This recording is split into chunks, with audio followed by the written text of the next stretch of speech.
دنیاوی مدت کے اعتبار سے حضرت آدم علیہ السلام جو جنت میں رہے، ایک قول ہے کہ 43 سال رہے، اور ایک روایت حضرت عبداللہ ابن عباس رضی اللہ تعالیٰ عنہ کی ہے کہ حضرت آدم علیہ السلام آسمان اور جنت میں تقریباً 500 سال تک رہے۔ کہا گیا ہے کہ جب ان سے جنتی نعمت چھین لی گئی اور انہیں دنیا میں بھیج دیا گیا تو مارے افسوس کے 200 سال تک وہ لوگ روتے رہے۔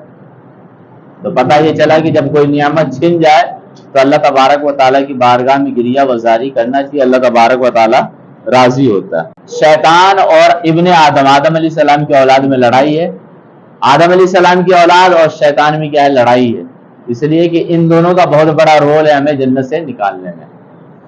پھر اللہ تبارک و تعالیٰ فرمایا قرآن کے اندر فَتَلَقَّىٰ آدَمُ مِن رَّبِّهِ كَلِمَاتٍ فَتَابَ عَلَيْهِ إِنَّهُ هُوَ التَّوَّابُ الرَّحِيمُ۔ پھر آدم علیہ السلام اپنے رب سے چند کلمات سیکھ لیتے ہیں تو اللہ تعالیٰ ان کی توبہ قبول فرما لیتا ہے کہ بے شک وہی بہت توبہ قبول کرنے والا ہے۔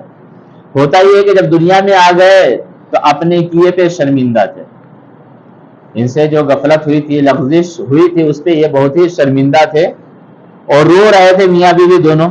تو اللہ تبارک و تعالیٰ چند کلمات سکھایا کہ یہ کلمات سیکھ لو اور پھر مجھ سے دعا کرو تو میں تمہیں معاف کر دوں گا۔ یہ بات سمجھ میں آ رہی ہے؟ دیکھیں رب کتنا کریم ہے، وہ خود بتائے ان کلمات کے ذریعے مجھ سے دعا کرو۔ ہم لوگ کسی سے غصہ ہو جاتے تو اسے بھاؤ ہی نہیں دیتے، بالکل ہی۔ اولاد سے بھی غصہ ہو جاتے، غلطیاں کسی سے بھی ہو سکتی ہے، تو غصہ ہونے کا ایک مقصد ہوتا ہے۔ غصہ ہونے کا مطلب کیا ہوتا ہے کہ میں فلاں کام پر تم سے ناراض ہوں، اب فلاں کو یہ بات سمجھ میں آ گئی کہ یہ کام اس کی نظر میں برا ہے، تو وہ جیسے سمجھ گیا تب ہمارے غصے کا کوئی سبب باقی رہتا ہے؟ غصہ جس وجہ سے غصہ کیا تھا کہ ایک میسج پہنچ جائے فلاں تک کہ اس کام پہ مجھے غصہ آتا ہے، یہ کام مت کیا کرو، وہ سمجھ گیا کہ یہ کام بری چیز ہے، غصہ نہیں کرنا، مجھے اب یہ نہیں کرنا۔ جیسے ہی وہ سمجھ گیا فوراً مجھے غصہ ختم کرنے کا حکم ہے۔ لیکن ہم کیا کرتے ہیں؟ سال سال تک چلاتے رہے۔ یہ بات سمجھ میں آ رہی ہے؟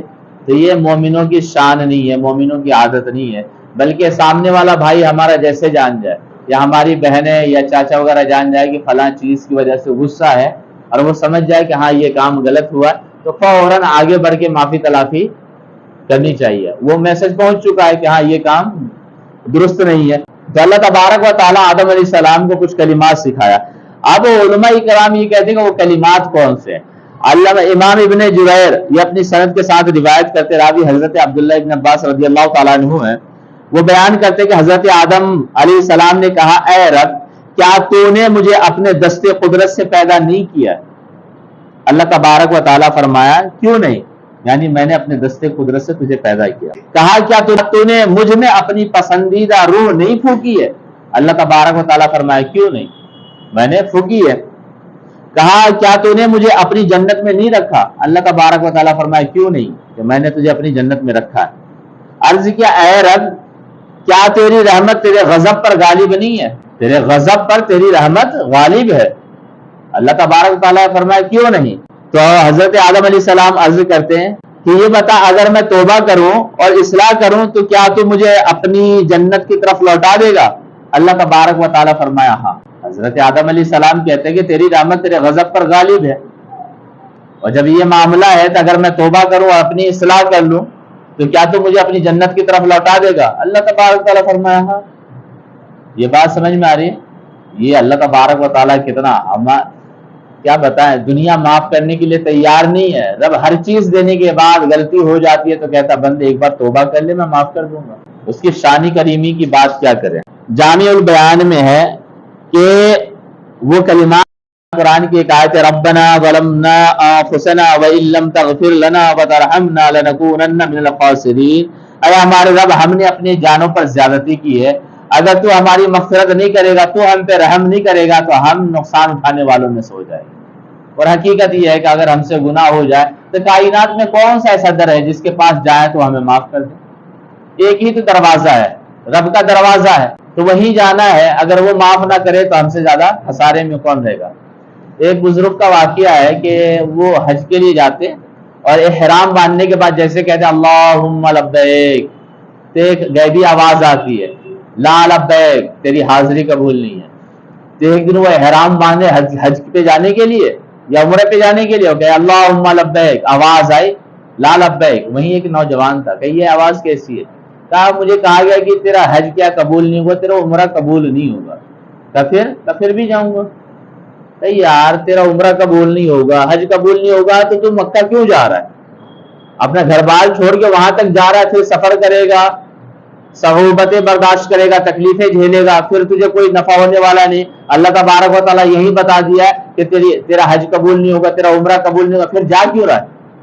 تو وہ بزرگ یہ کہتے ہیں کہ بھائی ایک بات بتا، اس در کے علاوہ بھی کوئی در ہے جہاں پہ جا کے میں اپنا متھا پیٹوں؟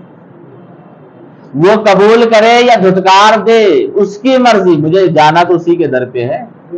اس در کے علاوہ کوئی در نہیں ہے جہاں جاؤں کہ معافی مل جائے. تو میں جاتا ہوں اور یہ کر کے آتا. جب یہ بات کہتا ہے تو اللہ تبارک و تعالیٰ کو یہ بات پسند آتی ہے اور اسی وقت پیغام نازل کرتا، آواز آتی ہے کہ اب تک تو نے جتنے بھی عمرے اور حج کی اللہ تعالیٰ اس جملے کی بدولت سب کو قبول فرما دیا.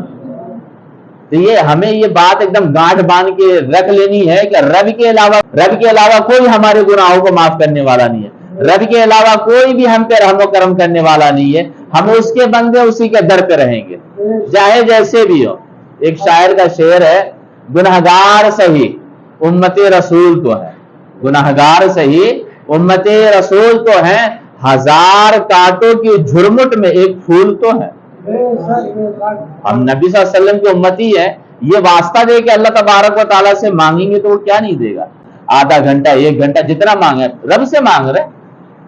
اس سے مانگنا بھی عبادت ہے، صرف نماز ہی عبادت نہیں ہے. رب کی بارگاہ میں گڑ گڑانا یہ بھی گریہ وزاری کرنا یہ بھی عبادت ہے.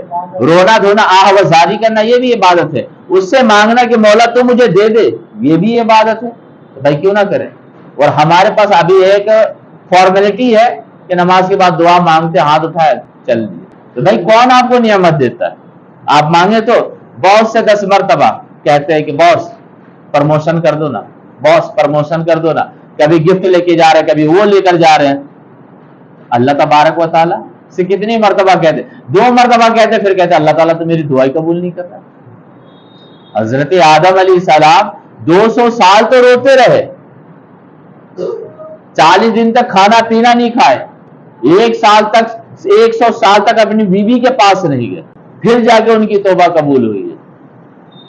تو ہم لوگ کیا ان سے نعوذ باللہ ہمارا دعوی کیا ہم ان سے بڑھ گئے کیا؟ ہم ایک مرتبہ توبہ کیا سوچے اللہ تعالیٰ معاف کر دے گا. واہ تیرے توبہ میں بڑا کمال ہے یار. وہ رب ہے، آپ سوچے آپ کس کی نافرمانی کے، اور احکم الحاکمین ہے. وہ اپنے بندوں کو اپنے سامنے روتے ہوئے دیکھنا چاہتا تھا. ہمیں رونے میں کیا جا رہا ہے؟ دنیا والوں کے سامنے روتے ہیں نا، ڈاکٹر کے سامنے روتے ہیں، ماں باپ کے سامنے روتے ہیں، سردار کے سامنے روتے ہیں، کورٹ کچہری میں روتے.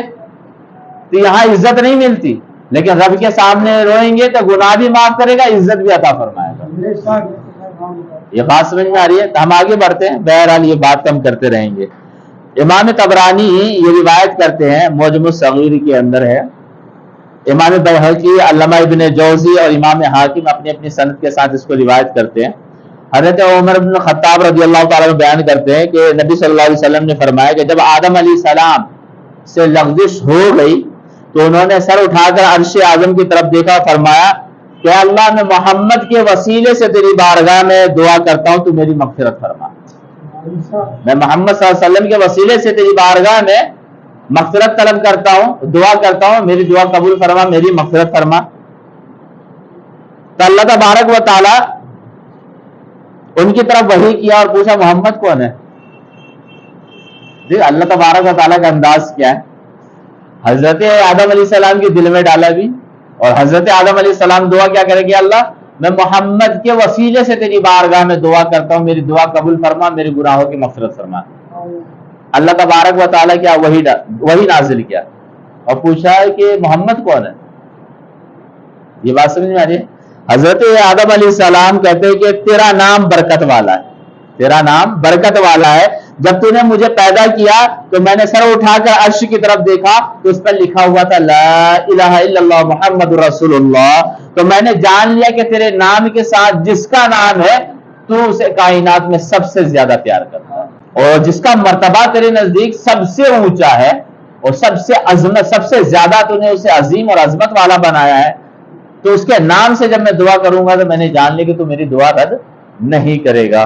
تب اللہ تبارک و تعالیٰ نے ان کی طرف وحی یہ کی، اے آدم وہ تمہاری اولاد میں سے تمام نبیوں کے سردار ہیں، وہ تیری اولاد میں سے ہوں گے، تمام نبیوں کے آخر ہے، اور ان کی امت تمہاری اولاد کی امتوں سے آخری امت ہے، یعنی وہ تمہاری اولاد میں ہوں گے، تمام نبیوں کے آخر میں ہوں گے، اور محمد عربی صلی اللہ علیہ وسلم کی جو امت ہے تمہاری اولاد میں سے ہی ہے، لیکن وہ تمام امتوں کے آخر میں ہوں گے، اگر وہ نہ ہوتے تو آدم میں تجھے بھی پیدا نہ کرتا۔